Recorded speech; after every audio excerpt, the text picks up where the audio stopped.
Now we're abandoning. Uh-huh. We're in between. In between, 30 days, Shoshim Yom Kaidim Achag, exactly 30 days Yeah, what are you doing? to start learning the halachas.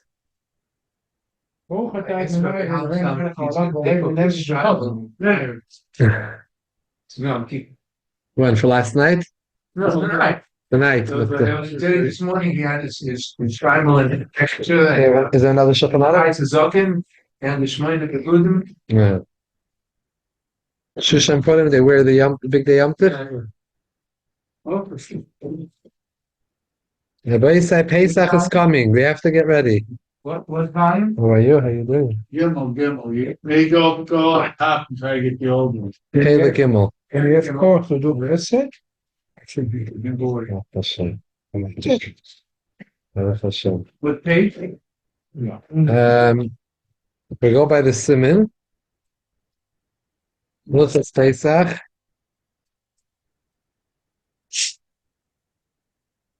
Siman.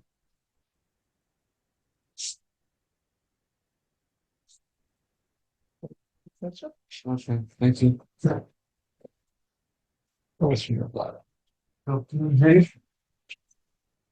what we should learn this. What should we learn this month?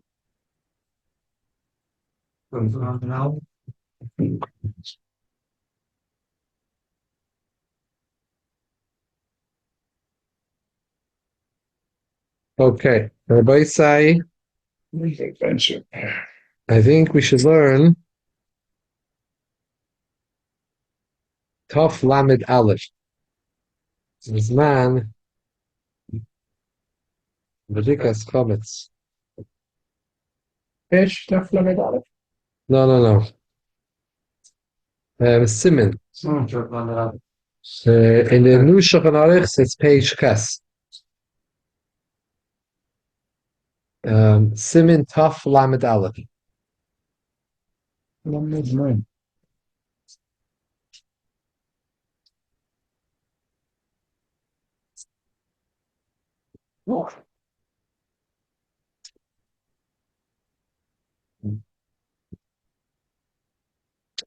We know that we stop eating chametz already on Erev Pesach, even though it's not yet Yom Tov.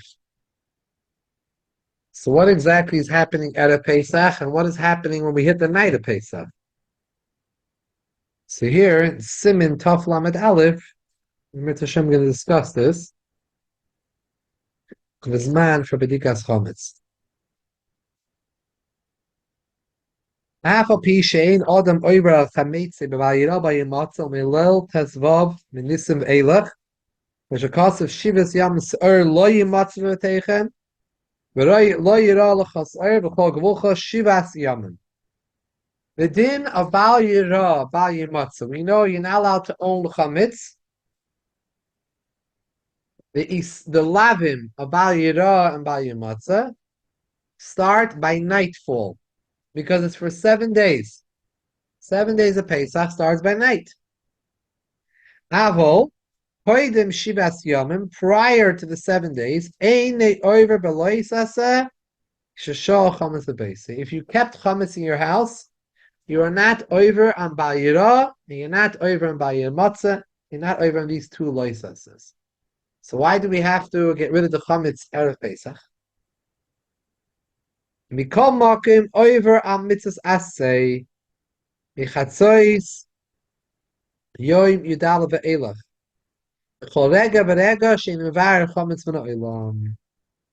Yes, you're right. You're not over the loisasa of loyiralacha and loyimatze v'vatechem chametz till nightfall, but there's a mitzvah say to get rid of the chametz already on Erev Pesach from chatzos. And every second you don't get rid of the chametz, you're over on a mitzvah say. Shenemar, like it says, Shivas Yamim Matzah Techelu, Ach, Bayoim Arishin, Tashbisus Emer 7 days sheep matzahs. However, on the first day, Tashbisu, so they can get rid of the chametz. What does it mean by Yoim Harishin the first day? The first of the 7, or that the first day of Pesach I should get rid of the chametz, or the day before the 7 days? We have a tradition that the pshat in this pasuk is sheyoyim rishon zehu yoyim yudal benissen. It's the day before the 7 days, not the first of the 7. V'nikra risha in the shivus mei Pesach keloimer koydem lahem. Risha means that first, before we hit Pesach, we have to get rid of the chametz. Meaning on Yudalim Nissen. V'kavanas hakosov loim yeshivas yom matztechelu, or beyoim shekoidim shivas yomim, tashbisu se'or, you should get rid of the chametz. And we have a raya l'davar. The Gemara brings a raya. This all comes to the Gemara Psachim Daf Hey. The Gemara has approved Mashamar Torah leisishchet al chametz dam zivchi. You should not shecht the carbon Pesach while you have chametz. Shchitas carbon Pesach is an erev Pesach from Chatzos and on. You're not allowed to have chametz. Kemer loimer loy sishchet Pesach v'adayin chametz kayim. V'zman shchitas ha-Pesach hu erev Pesach b'yidalad b'chatzos hayoyim l'mayla. Mikan ata lamed, from here you learn shizman hashpasas chametz, the time to get rid of the chametz hu b'zman shchitas ha-Pesach. Dahainu mechatzois yomdal l'mayla. So there is the mitzvahs loy sases of lo yira l'cha chametz v'lo yimatze b'vateichem starts by nightfall, 7 days. On erev Pesach by chatzos we have a chiv to get rid of the chametz because the mitzvah asay ach by yom harishin tashbisu. It's a mitzvah tashbisu to get rid of the chametz. Siv beis. Umahi hashbasazu. Shomer, what is this hashbasa? How should you get rid of it? Hu sheyashbiz yivar chametz min ha'olam legamri. At shum adam loy yuchal oy lehones menu. You have to get rid of it in a way that no person can have any hana, benefit from the chametz. You want to make it hefker or do bittul, it's not going to work. You cannot do hefker and bittul once it comes chatzos. That's not pshat tashbisu. Tashbisu doesn't mean get rid of it in your heart. Tashbisu means to physically get rid of the chametz, destroy it. That people can't benefit anymore from it. Human beings. It's mean burn it. Yeah, burning is one of the ways. Now, so hefker and bittul will not work. I can't say, oh, it's not mine anymore. We do bittul. We say bittul. How could that work? Then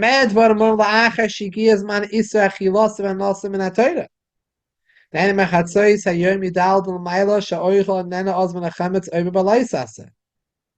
Whenever lo yiseichel olav chametz. Kiloyma al carbon Pesach.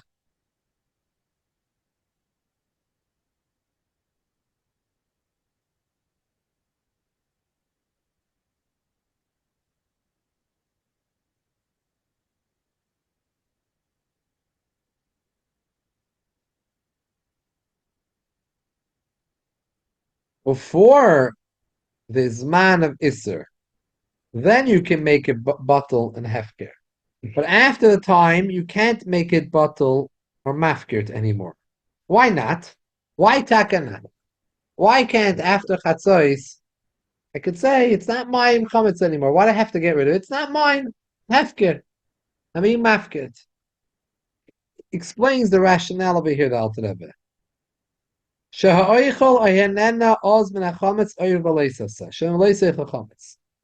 someone eats chametz or has hana from chametz, remember, Rabbi say that in Pesach there's a lot of things going on because you have to get rid of the chametz, but then not allowed to own chametz. But then there is the isser of eating the chametz. It's a different isser. Eating chametz, you're not allowed to eat basar v'cholov or treif, but we have no chiv to get rid of it. You can have it in my home. You're allowed to have it in your house. You can have it on your shelf. Just can't eat it. Yeah. You're allowed to own it. However, chametz is unique. Besides for not allowed to eat, you also have to get rid of it. It's unique for chametz. Now, not only you're not allowed to eat the chametz, you're not allowed to have hana benefits from the chametz. It's called isuri hana. It's not just isur achila, also isuri hana. You can't sell it. Correct. You can't sell it, and you can't make it hefker either. You can't have any. No, it's sort of like it's not yours. You have no rights over it anymore. Can you give it to someone rather than burn? So this is a problem. That before the time when it becomes usher, you could. Today, tomorrow, in a week, and Erev Pesach, if it's in the morning, I could. But once it becomes noontime and it becomes usher for you to benefit from it, you're also now, you cannot say, oh, I want to give it to my non-Jewish neighbor. It's not going to help. Now you have to get rid of it. Burn it, give it tashbisu, you have to physically get rid of it. Why bird? You don't have to specify. You can put it for animals to eat. Not your animals. Not your animals, no. Jewish animal? No. Wild animals. If they're going to eat it, yeah. So what the thing with selling the chametz? You're allowed to sell the chametz before it's usher for you to have anlah. You can sell the night before. You could say it's not my chametz; it's the guy's chametz. But the time that the man of the isser comes, it's not mine. It's the guy's chametz. It's not a healthcare. It's belong to someone. It's Johnny's chametz. Yeah, then it opens the possibility that you can tell to the goy to take it and return it after the Pesach. To hold it. We tell the guy that when we make the sale, we don't tell him the sale automatically finishes after Pesach. No, the sale is 100% a good sale. If he decides he wants to keep it and he's not returning it, no problem, but he has to pay. It's not free. We're going to charge him the market price. So he gives a deposit. On Erev Pesach, in the morning, he comes to the Rav and he gives a deposit. He gives $100. It's I'm a deposit, but give me time to get the money. After Pesach, we say, you have the money, you want to keep, you want to have the. He says, no, I don't mind. I want to give it back to you. Okay, so we can. Well, no problem. We'll take it back from you. But if he wants and he says he wants it, but he has to pay for it, it's a contract. He's mechuyev. He's obligated legally, halachically, to pay for it. Yeah, you didn't pay yet. It's a loan. Where you have time. But we do with Erev Kam. Does the Erev Kam have to be there by the sale? Yeah. Well, actually, no. It doesn't need to be. The guy comes into the room. He needs to have that guarantor. We don't just want to give a loan to him. We want him to have a guarantor. The Alter Rebbe added that. Finds the guarantor. Yeah, he finds it for him. But the guarantor works out like sort of before he walks into the Rav. The guy's out in the hallway, and the guarantor says to him, I'll guarantee the loan. And he writes, there's a star. Says in it that I'm going to guarantee the loan. By the way, the other camp does not sell his chametz to that same guy. No, because you can't guarantee your own. Who's going to guarantee his? So basically, he gives the paper to the guy. The guy comes into the Rav, says, yeah, I'm ready to buy the chametz. Here, thank you. Here is $100 down payment. He says, well, a down payment? Yeah, but how do I know you're going to come pay back the rest? Don't worry, if I'm not going to pay, here's a paper. I have an Arev Kablan. There's a difference between an Arev and an Arev Kablan.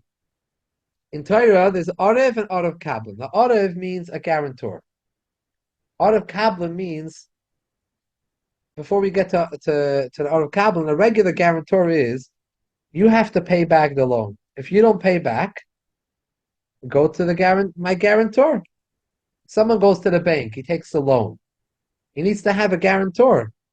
It's a guarantor. If you don't have the money to pay up, the bank's going to go after the guarantor. However, Arav Kabbalah is something else. Arav Kabbalah is a higher level Arav, where he says, don't bother this guy. Don't go back to him for the loan. When you need the money back, come to me. I'm going to pay you up. Don't go to him. You lend him the money, he's out of the picture now. So it takes the responsibility. You're only the Babish. And that's why he's called Arav Kabbalah. Kabbalah is from the word mekabel. He accepts upon himself the whole loan, the whole shibud. He is mechuyev to pay back. So we do an Arav Kabbalah so that the guy is out of the picture here. Why do we do this? We don't want that a person should think, oh, this guy is going to walk with my chometz, he's not going to pay. And therefore, you don't really look at this mechira as a real mechira. You have doubts about the mechira. No, the guy is out of the picture. He got his chometz, he's finished. Now it's the Arav Kabbalah that if any problems, we're going after him. Legally, the guy is out of the picture. We have no way to get back to chometz anymore. Your chometz is gone. You want anything? Go speak to this yid over here. He doesn't have the chometz. So your sale with the chometz is 100%. It's a clear sale. There's nothing to mafakfik about the sale. You need money. You're owed money. Here, someone here said he's going to pay you. Go to the other cabin. Now, Matzeh Pesach. What happens Matzeh Pesach? We don't buy back the chometz. The Arav Kabbalah comes and buys back the chometz because we don't have anything more to do with the guy. The guy is out of the picture now. So the Arav Kabbalah meets up with the guy Matzah Pesach, and the Arav Kabbalah says to him, "What's the story?"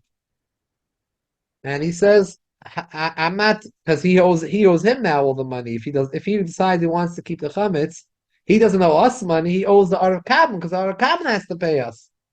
So he says to Arav Kabbalah, says, "You're keeping it?" He says, "No, I don't want it." So he says, "Okay, so you give it back to me.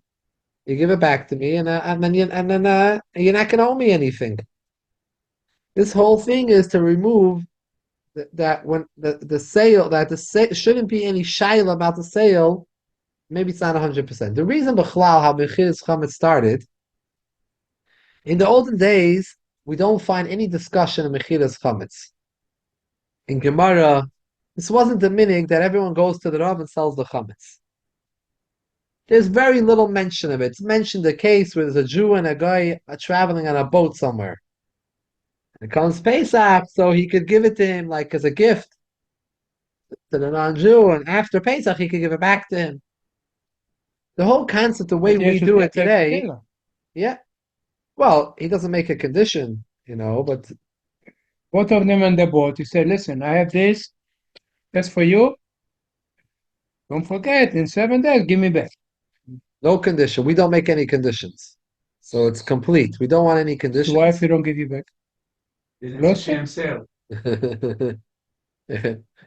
So that's by a gift. By a sale, he has to pay up for it. So the guy he can't go and take away. Our chometz in our house, okay, a bottle of mashke, It's not some cereal, it's nothing. thing. But the alcohol store on the block is the bakery. We hope the bakery is not keeping the baked goods for a whole Pesach. We hope that when they write frisch gebackt noch Pesach, fresh, we hope it's taka baked after Pesach, They're not keeping all that stuff there. But the alcohol store, let's say a liquor store, tremendous amount of money here. So if the guy says, "Listen, I want to keep the whiskey in this," it's not the store, but all the liquor, he could keep it.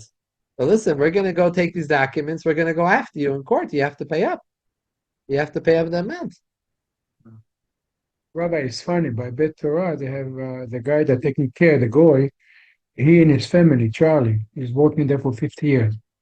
So when I was there, somebody said, He's the richest guy in town now. But they have houses, they have this, and they sell their own thing. He can go any place he wants. He's the richest guy in town now. No, but the rest of the island, they don't use the Arab cabinet. No, most people don't. Most This is the Alter Rebbe's thing. Or some Right. other. No, Lubavitch and maybe some Chassidish, Mothers and some other Rabbanim, but it's a klal, not. But some do. Some do. Some do. So this came about because Klal Yisrael went into the liquor business. Years ago, 500 years ago, 600 years ago, Yidden went into the liquor business. We all know the stories of the kretschmes and the moshkes and all these stories, because a lot of Yidden were making money, just like, Yidden used to make money in 47. There was different, this was the thing that most Jews were involved with, was selling mashke. The guy always needed mashke. The Yid needs some Purim, the guy needs a whole year. Every day he needs mashke. They pour him the whole day. They have to get through the day. You need to drink. So the Yidden were in the business. It became a big problem now. What do you do Pesach? So the bread, remember, they didn't have refrigeration, storages. The bread, that's not a big deal. You finish the bread up before Pesach. You have a piece left. You throw it out. You give it to the birds. That wasn't the problem. They didn't have the preservatives that we had today, that they're keeping their Kemach cereals and all their stuff like that. It was very simple to get rid of. You literally got rid of your Chometz. The problem was that these people who had the liquor businesses had a big problem.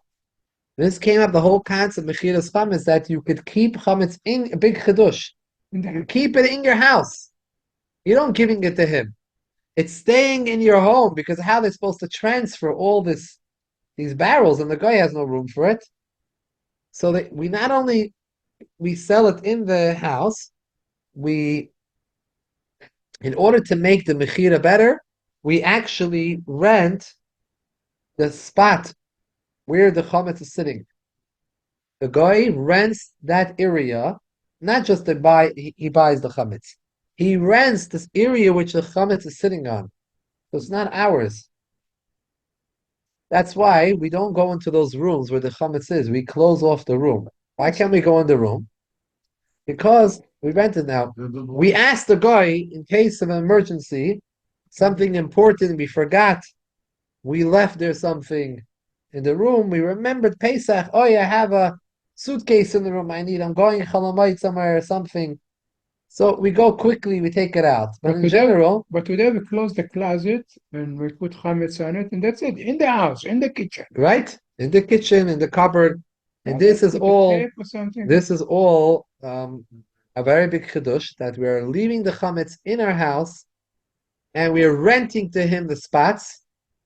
The guy pays, but the part of the deposit he pays, he also pays a deposit for the rental of the place where the Chometz is sitting on.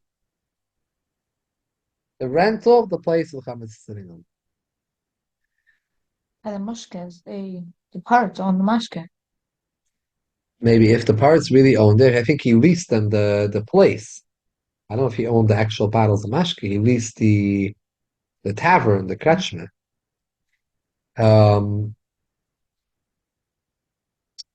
Actually, I know, like, the Rabbanim are not so comfortable with the selling of chametz that is left in puppies in the schools.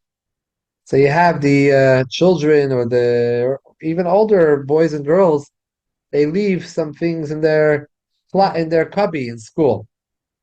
So it's, if they rent it, okay, but if they don't rent it, it's just a cubby here. So you could sell your chametz to the guy, and you can write any chametz found, and you put the school address down, because the kid remembered that, I have a box of mishloach manas there, my hamantashin, not my hamantash, my wafers, my crackers. So when the school's closed now, how are you going to go get this? You're going to go into school.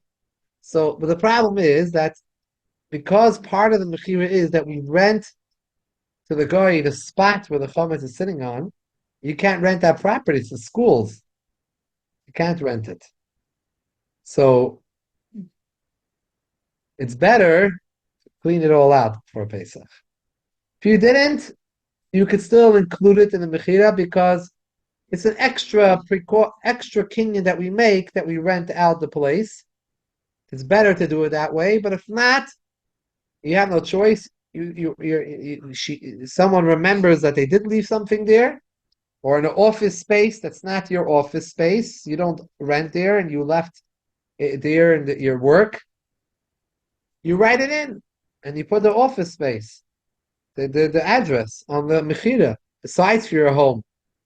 But ideally, these type of places where you don't own or rent, you should actually get rid of it before Pesach. Take it out of the place, because it's not the best way to that you don't have ownership in that place, that you're selling chametz in a place where you can't rent to the guy the spot, because we also rent to the guy the place where the chametz is sitting, just to make the kinyan better. That the guy, when he owns the place, it's a kinyan agav karka, that you have the chametz on the spot, and when he rents the spot which is sitting on, it makes the chametz him acquire the chametz sitting on his spot. As soon as he pays the rental, and he pays for the chametz, when he pays for the rental, the chametz transfers over to his property. That's one of the kinyanim we do. If you don't own you can't rent in the spot, you'll be missing out that kinyan. We still make other kinyanim, so but the it's okay. We make other kinyanim. Well, lechatchila, if you're going to ask ahead of time, you have stuff in an office somewhere, and it's not your place. It's in a communal spot. It's not rented out to you. It's not given to you.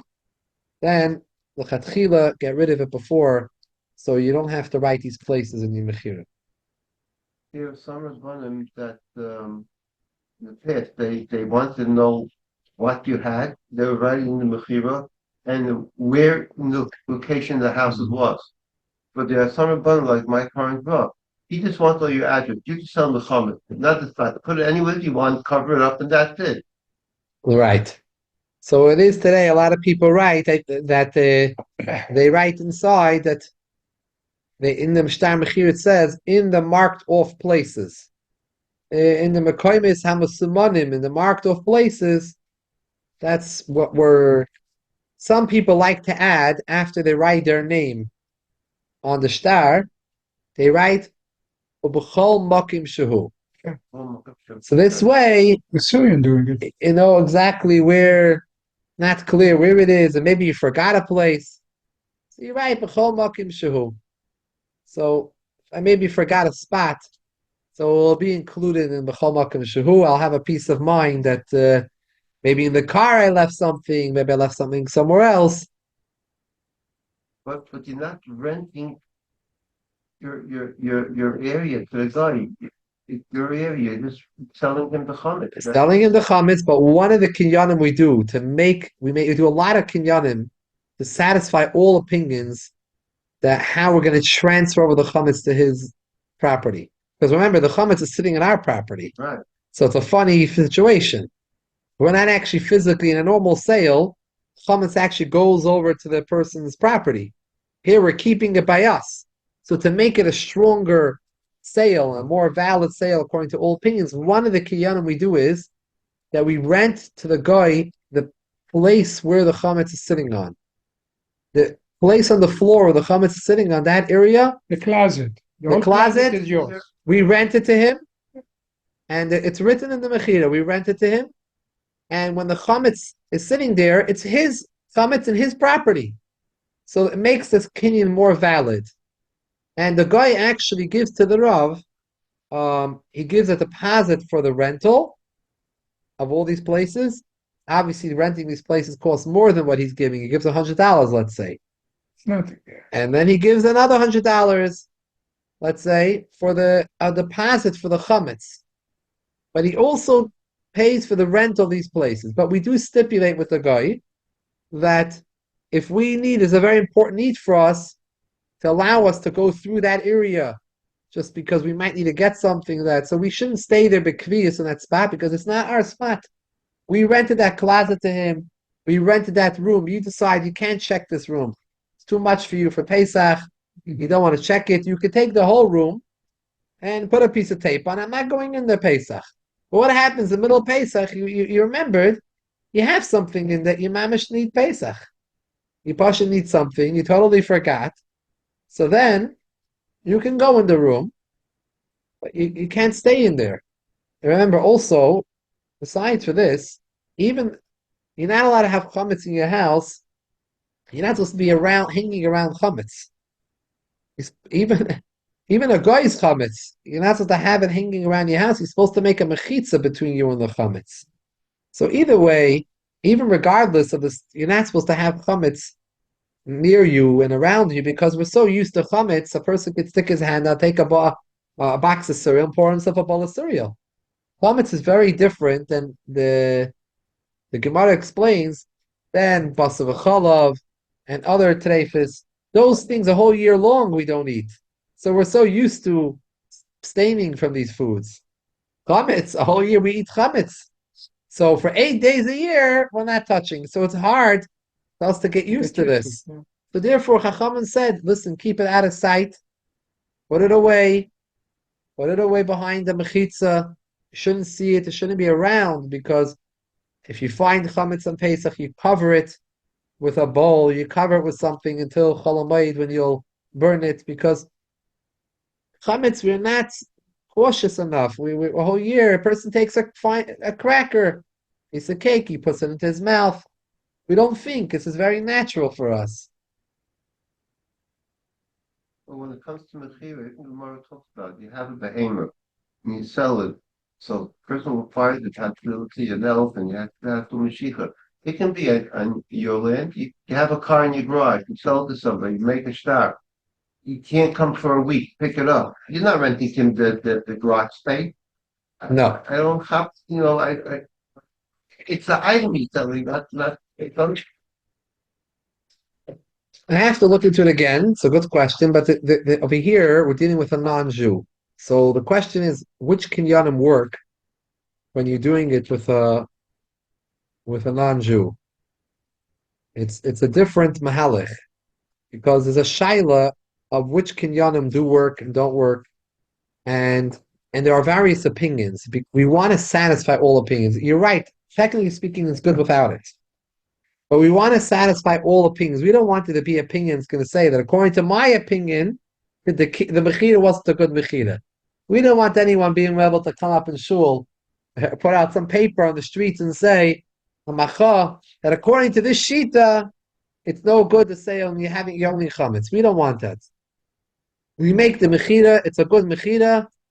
No one should tie any tightness. And so therefore we do a l'chol adayis. Isn't that unusual? Usually there's so many shitas, like Rabbeinu Tam and Magen Avram, and here everybody wants to cover.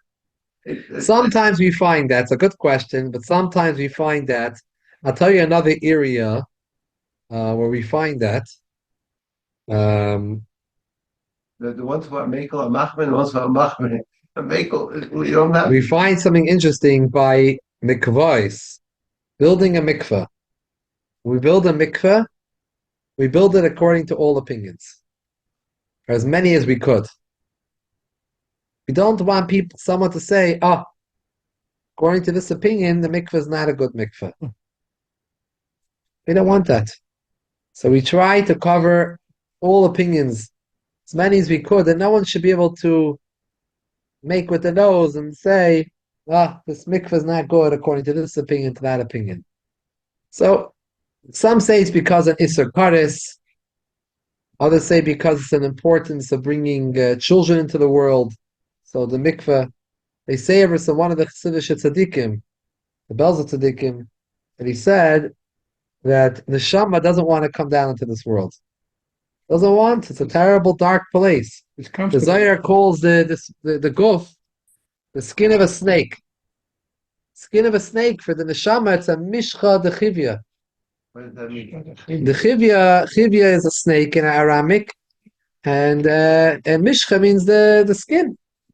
It's like coming into the skin of a snake. It's a terrible gullus for him. Imagine looking down and seeing what this place looks like.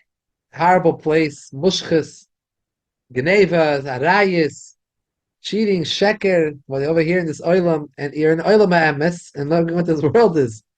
To come to this world, Okay, the neshama knows Yerida is here. There's a tzayir chaliyah. There's a purpose here, but it's a very dark place over here. So now we think maybe we don't see it that way. Maybe we do, but it's a very dark olam. So the neshama wants to find every excuse why not to come in.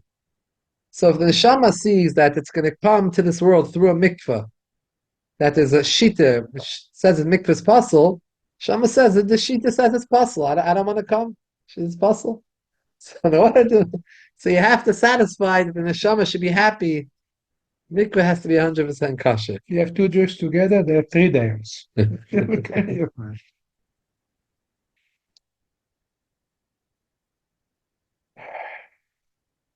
have 10? Yeah.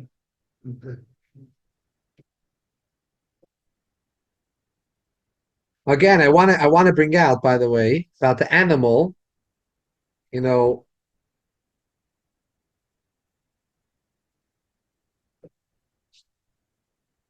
just want to bring out that one of the issues, aside to the fact that you're selling it to a non-Jew, and there's a question about which kinyanim do we do with a non-Jew, but you also have to remember that this Mechiras Chometz is very unique.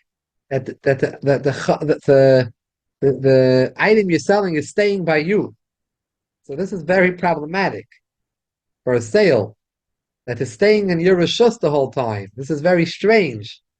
This is a very strange kinyan. We need to mechazik this kinyan to make it very stark. So one of the yanim is that we actually in the Zman of the Alter Rebbe Shulchan Aruch, they used to sell the place where the chometz is sitting on, but we do rentals. Rent that place as an added extra kinyan to mechazik the kinyan. Again, if you don't have that, I'm not saying it's not a good kinyan. There's other kinyanim to rely upon, but we try to do as many kinyanim to make it really soundproof. Because we see that Yidden have certain things they're very careful about. The Chometz and Pesach, something very careful about. You know, you do the mice of the Baditchev Rav, the Levitzach of Baditchev, that he said out of Pesach, after the Zman Isser, so he sent around someone, he told him, gave him money, and said, "Go, I want you to go and find me this illegal tobacco." Said, "It's illegal." No, go find. Sure enough, in the black market, he managed to find some tobacco. Then he said to him, afterwards, he came back, he said, here's money, I want to go you to see if you can find Chometz by any of the Yidden. Chometz. Try it as much as you could, I'll offer this amount of money. They didn't have any Chometz. He said, look, Abish, to look at your Yidden. Moshe, careful. The Pesach is one of the Yanim, the Arizal said that someone was careful, and these are a mashu chametz. Someone's careful not to eat even a tiny bit of chametz. He's muftachloi shalayechta kol hashana. He's not going to be brought to do an aveda b'shoigig kol hashana. So therefore, people are very machmir with all many chumres and many hidurim pesach. This is all part of the chavivos that Yidden are showing to the Eibishter, how much we want to come closer to you, and just like when we make a gift for someone that we love, and we gift wrapped it, and we put a ribbon on it, and we put a card, everything special. So for the Eibishter, we do it nicely, special. We should do the mitzvah behider. Kimon, we always have to remember that the das is not chometz, and the children are not the carbon Pesach, right? So you have to remember also not to go overboard. But Rabbi in Chanukah, we say שלא להשתמש בהם ולא לראותם. Here is לא להשתמש בהם ולא... No, how is that Chanukah? לא להנat. לא להשתמש בהם אלא אלא לראותם. Here is לא להשתמש ולא לראותם. Well, because over there it's quite a shame. I need it's a little quite a shame. So we want to see it. The Chometz is not it's klippa on Pesach. I don't want to see the klippa. We have a million, Baruch Hashem. Hashem, thank you everyone for joining. Şaka. Was war's da?